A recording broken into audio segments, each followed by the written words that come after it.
A huge point of contention in the U.S. today is the matter of law enforcement. More specifically, how can we create safer, healthier communities and reduce incidents of crime and ensure law enforcement engagements are as fair and favorable as possible?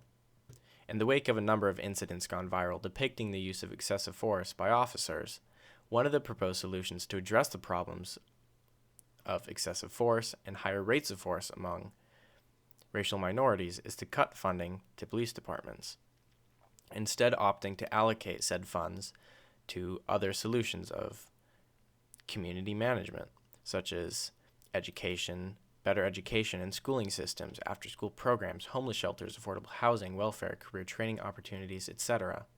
These are fantastic and proven ways to enable financial independence, stable living conditions, good mental and physical health, and just overall improve community well-being. And one of the added benefits to solutions like these is that crime rates do go down. But crime will still occur. So I ask the question, why does funding for social programs have to come out of the budget of law enforcement agencies? This is a genuine question that I would enjoy having addressed. But back to the argument at hand, how do we create safe, happy, healthy communities? And what would the effect of defunding the police have towards achieving these goals? To start, let's address the topic of department funding. According to the IACP, the personnel budget typically comprises 80 to 95% of a department's total budget. Given that such a high percentage of police budgets is spent on salaries, pensions, and benefits, any decrease in police defunding will necessarily result in a decrease in the number of officers employed. A thorough review of how departments are spending their monies is always warranted. However, as mentioned previously, cuts would very likely mean laying off personnel, reducing hiring by a certain percentage for the upcoming years, and may go as far as to reduce police response to things that aren't considered very serious, such as traffic accidents that don't result in serious injury, or discontinuing response to residential burglar alarms. But this wouldn't be the only effect of tighter budgets. As mentioned in the pro-defund argument, there's been a disparity between the racial and ethnic background of police departments and the communities they serve. In 1976, we saw a 6.5% disparity, as opposed to, in 2016, a 4.5% disparity. We have seen, however slight it may be, an increase in the diversity of police departments across the country. Significant budget cuts to these departments would result in a reduced number of law enforcement officers, and in this circumstance, officers with less seniority are more likely to be relieved of duty. Policymakers should be mindful of local diversity rates when they consider any possible cuts to the police force, given that non-white officers are more likely to be newer hires, and any policy to make cuts based on years of service may result in disproportionately cutting officers of racial and ethnic minorities. So if the goal is to pursue diversity, what steps can we take towards reaching the goal of law enforcement agencies that are representative of the communities as a whole? Justin Nix, a criminologist at the University of Nebraska-Omaha, shared his concerns in an article published in Nature that raising the bar for hiring might be impractical because many police departments are already struggling to attract and retain highly qualified candidates. Setting the bar too high for these academies, as well as de-incentivizing those who are considering this profession as a result of poor funding, doesn't help us achieve this goal.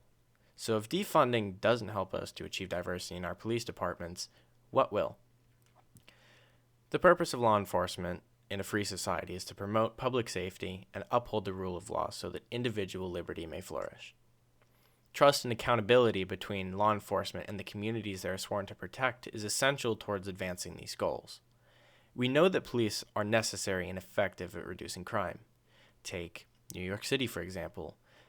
It had its peak homicide rate in 1990 after several decades of pursuing a policing system that pushed officers into the background and regulated them to simply responding to crimes.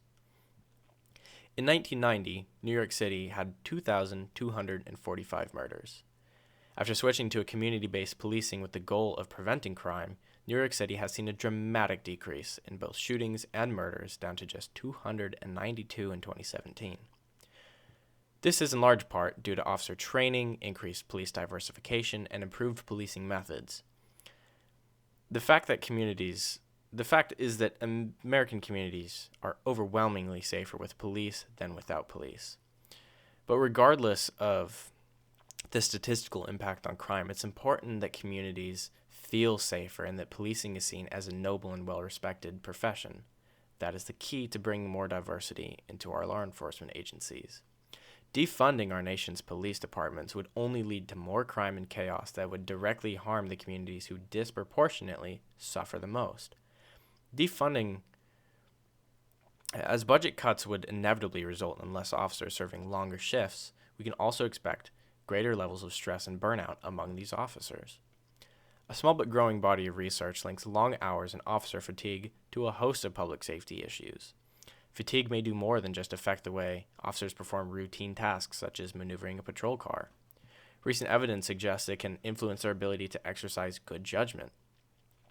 Researchers at Washington State found that inadequate sleep may heighten pre-existing implicit biases.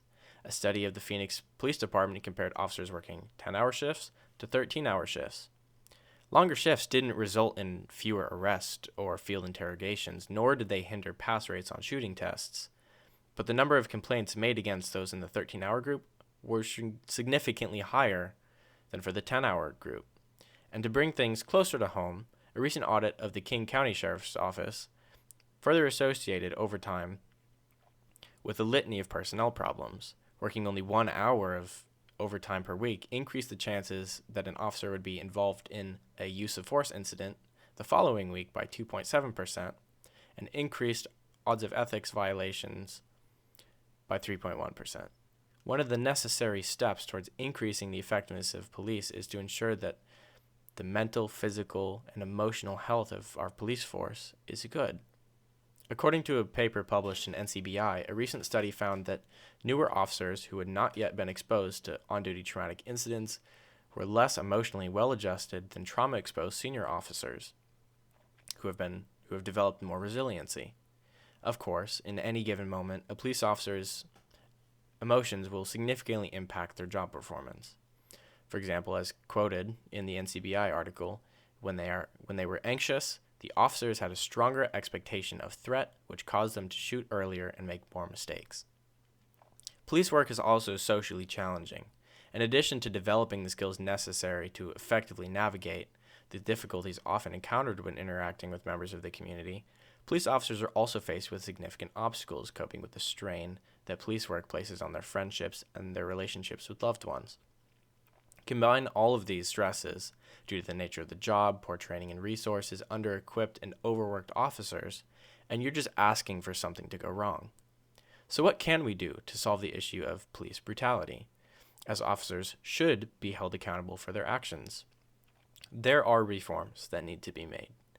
From the fact that many police academies use outdated paramilitary-style training programs rather than adult learning models that address the critical importance of infusing academy training with the psychological skills essential for officers to meet the contemporary challenges of police work. Another issue with holding officers accountable is police unions. In incidents where officers use force outside the bounds of their training or even unlawfully, often union contracts stand in the way of appropriate discipline. But carrying out disciplinary action, let alone firing a police officer, is notoriously difficult in the United States. Union contracts give officers protections that have been tied to increases in misconduct.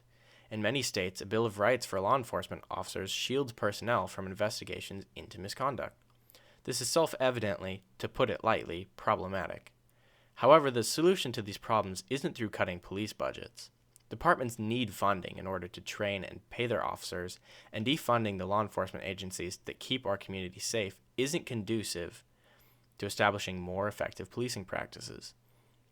We can absolutely talk about law enforcement reforms, as it is very clear that they are needed.